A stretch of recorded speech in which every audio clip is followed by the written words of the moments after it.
പ്രണയത്തിന് എക്കാലവും ഏതെങ്കിലും ഒരു വശത്തു നിന്നും വില്ലന്മാരായി നിന്നിട്ടുള്ള ജാതിയും നിറവും മതവും വിഭാഗങ്ങളും എല്ലാം ഉൾപ്പെടുന്ന ഇത്തരം ടോപ്പിക്കുകളുടെ പേരിൽ അല്ലെങ്കിൽ സോഷ്യൽ വിഷയങ്ങളെ പറ്റി ഒരുപാട് മലയാള സിനിമകൾ ഇറങ്ങിയിട്ടുണ്ട്. ആ ഒരു ശ്രേണിയിലേക്ക് വരുന്ന കഴിഞ്ഞ വർഷം റിലീസ് ചെയ്ത സിനിമയാണ് ഓ ബേബി. ഇന്ന് ആ സിനിമ OTT റിലീസായിട്ട് വന്നു. അങ്ങനെയാണ് സിനിമ കാണാൻ സാധിച്ചത്. തിയേറ്ററിൽ കണ്ടിട്ടുണ്ടായിരുന്നില്ല. സിനിമ കണ്ടു കഴിഞ്ഞപ്പോൾ തോന്നിയിട്ടുള്ള അഭിപ്രായങ്ങളെ കുറിച്ച് സംസാരിക്കാൻ വേണ്ടിയിട്ടാണ് നമ്മൾ ഇന്ന് വന്നിട്ടുള്ളത്. രഞ്ജൻ പ്രമോദ് തിരക്കഥ എഴുതി സംവിധാനം ചെയ്ത് ദിലീഷ് പോത്തൻ പ്രധാന വേഷം കൈകാര്യം ചെയ്ത സിനിമയാണ് ഓ ബേബി. ഓ ബേബി എന്ന് പറയുന്നത് കഥാപാത്രത്തിന്റെ പേരാണ്. ബേബി എന്ന നായക കഥാപാത്രം ഒരു വലിയ ഫാമിലിയുടെ ഒരു മാനേജറൊക്കെ ആയിട്ട് വർക്ക് ചെയ്യുന്ന ഒരു തോട്ടം തൊഴിലാളി എന്ന് പറയാവുന്ന രീതിയിൽ വർക്ക് ചെയ്യുന്ന ഒരാളാണ്. അയാൾക്ക് ഭാര്യയും മക്കളും ഉണ്ട്. രണ്ട് ഫാമിലീസ് ഇങ്ങനെ ഡിസ്റ്റിങ്ക്റ്റ് ആയിട്ട് ഇവർ കാണിച്ചു പോകുന്നു. ഇതിനിടയിലെ ചില യുവാക്കളുടെ സൗഹൃദം, അവരുടെ ഇടയിൽ ഉണ്ടാവുന്ന മറ്റ് ഇമോഷൻസും കാര്യങ്ങളും, അത് പിന്നെ എന്തൊക്കെ സിറ്റുവേഷൻസിലേക്ക് കഥയെ കൊണ്ടുപോകുന്നു എന്നൊക്കെയാണ് ഓ ബേബി സംസാരിക്കുന്നത്. സിനിമയിലേക്ക് വരികയാണെങ്കിൽ സിനിമയുടെ ഏറ്റവും മികച്ച വശമായിട്ട് എനിക്ക് തോന്നിയത് ഇതിന്റെ മേക്കിംഗ് ക്വാളിറ്റിയാണ്. ആ ഒരു എസ്റ്റേറ്റും അതിന്റെ ഒരു ഭംഗിയും ഭീകരതയും ഒരുപോലെ കാണിച്ചു പോകാൻ സിനിമയ്ക്ക് സാധിക്കുന്നുണ്ട്. ഓരോ ഇടങ്ങളിലും അത് കൃത്യമായിട്ടുള്ള രീതിയിൽ അവർ വിഷ്വലൈസ് ചെയ്തിട്ടുണ്ട്.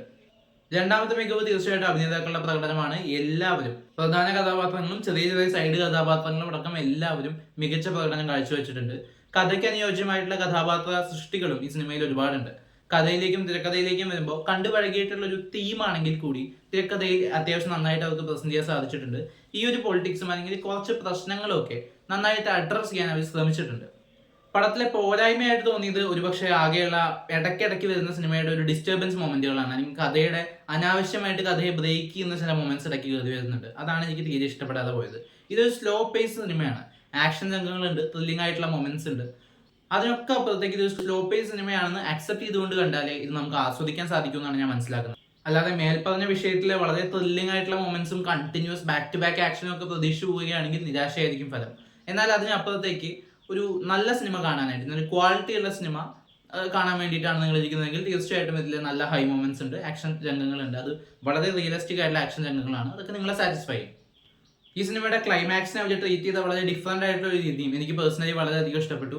എന്തായാലും ഈ സിനിമ നിങ്ങളൊന്ന് കണ്ടു നോക്കുക. സിനിമ കണ്ടവരാണ് നിങ്ങളെങ്കിൽ സിനിമയെക്കുറിച്ചുള്ള അഭിപ്രായങ്ങൾ കമന്റ് ബോക്സിൽ രേഖപ്പെടുത്തുമെന്ന് വിശ്വസിക്കുന്നു. നമുക്കിനി മറ്റൊരു വീഡിയോയിൽ വീണ്ടും കാണാം. ബൈ.